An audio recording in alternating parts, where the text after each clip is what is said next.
اس کے بارے میں پولیس رولز میں ایک خاص طریقہ کار ہے کہ جب بھی آپ کو کوئی لاوارث لاش ملے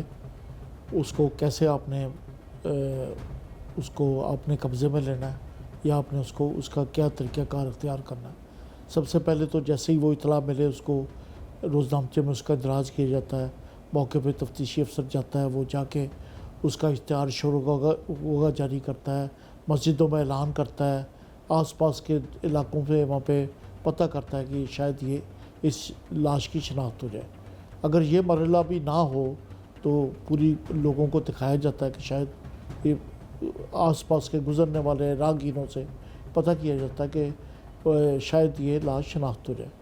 اگر یہ طریقہ کار بھی نہ ہو تو جو آس پاس کے تھانے ہوتے ہیں ان سے چیک کیا جاتا ہے کہ گمشدہ کوئی ایسی اطلاع ہو کہ کوئی شخص گمشدہ تھا یا کوئی عورت گمشدہ تھی تو اس کی لاش جو ہے شاید یہ نہ ہو۔ اگر وہ بھی نہ ہو تو سی آر او سے رابطہ کیا جاتا ہے کہ کچھ عرصے میں یا جتنی اس لاش کی نظر آ رہا ہو کہ 10 دن کی یا 15 دن کی جتنا اس کا عرصہ نظر آ رہا ہو اس سے اندازہ لگایا جاتا ہے کہ اتنے دیر کی اگر یہ کوئی بندہ گمشدہ ہے تو اس کی شاید یہ لاش نہ ہو۔ اگر یہ ساری چیزیں ممکن نہ ہوں تو پھر اس کا لاش کا پوسٹ مارٹم کرایا جاتا ہے اور اس کے پھر پورے جو ہیں وہ بھجوائے جاتے ہیں فنگر پرنٹس کے لیے، اس کا ڈی این اے کرایا جاتا ہے اور وہ پھر فورنسک سائنس سے اس کی مدد لی جاتی ہے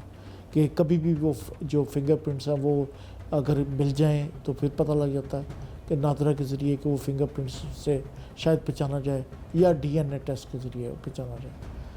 اب یہ لاشیں جو ہیں یہ کیوں شناخت نہیں ہوتی، اس کے اندر تو کافی چیزیں انوالو ہو سکتی ہیں۔ کچھ پولیس افسروں کی لاپرواہی، کچھ عام پبلک کی لاپرواہی اور معاشرے کی بے اتنائی کہ کوئی اس بات پہ توجہ نہیں دے رہا۔ اور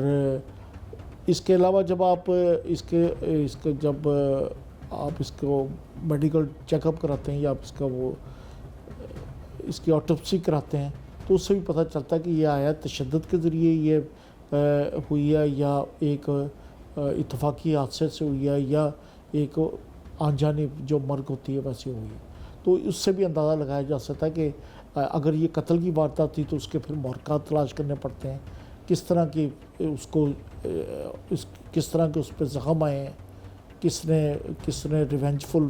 قتل لگتا ہے یا یہ اس کو ایکسیڈنٹ کی موت آئی ہے یا یہ ویسے ایک قدرتی موت آ گئی۔ تو ان چیزوں سے پھر اندازہ لگایا جاتا ہے۔ اب یہ پولیس افسر کی مہارت ہے، اس کی دلچسپی ہے کہ وہ اس لاش کے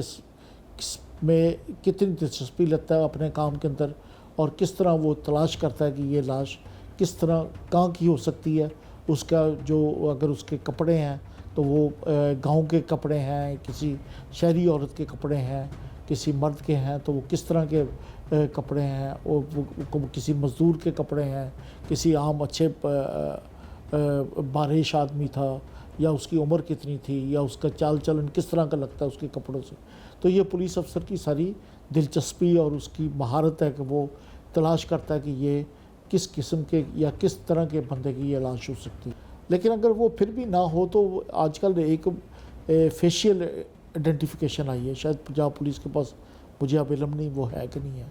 لیکن وہ فیشیل آئیڈینٹیفیکیشن جو ہے نا وہ اب ماڈرن دنیا کے اندر وہ آئی ہے۔ تو اب میرے خیال ہے پولیس کو اس پہ بھی جانا چاہیے اور وہ ڈیوائسز اور وہ طریقہ کار اختیار کرنا چاہیے جس سے آپ کو وہ فیس جو ہے وہ فوراً تصدیق ہو جاتا ہے اور آپ نادرہ کو اس کے اندر ڈالیں تو وہ فوری طور پہ اس کے نکل کے آ جاتا ہے۔ میرا خیال اب اس کے اندر جو ہے نا شاید عام پولیس والے تو اس سے واقف نہیں ہیں اور یہ نچلی سطح پہ آیا بھی نہیں۔